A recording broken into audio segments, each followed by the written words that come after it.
নমস্কার বন্ধুরা, পূজা food and ব্লগে সবাইকে জানাই স্বাগত।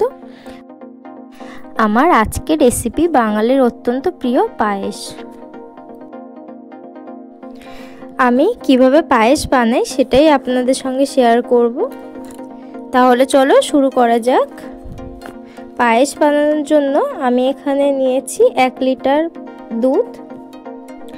দুধটা খুব ভালোভাবে ফুটিয়ে নেব। তারপর দিয়ে দেব ছোট এলাচ।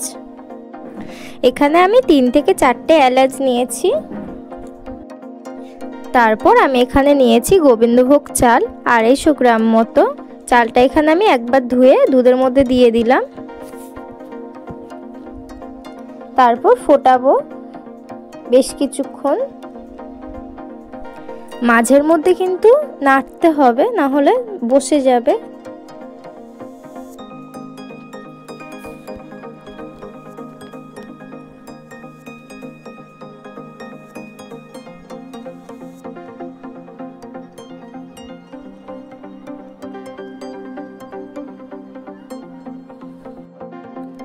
এখানে আমি দেখব চালটা সিদ্ধ হয়েছে কিনা।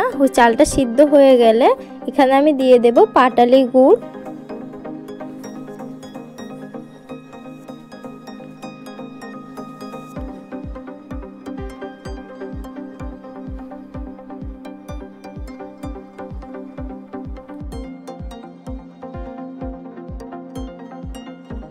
দেখুন এখানে পায়েসের কালারটা কিন্তু খুব সুন্দর চলে এসেছে, আর চালটাও কিন্তু সুন্দরভাবে সিদ্ধ হয়ে গেছে।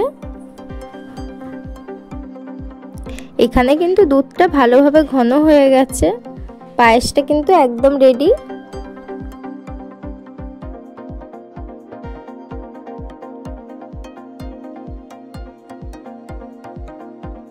তারপর এখানে কাজু কিশমিশ দিয়ে সুন্দরভাবে ডেকোরেশন করে নিলেই রেডি আমাদের চালের পায়েস।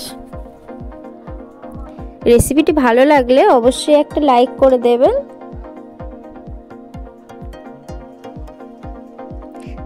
চ্যানেলটিকে সাবস্ক্রাইব করে দেবেন নতুন নতুন ভিডিও পাওয়ার জন্য।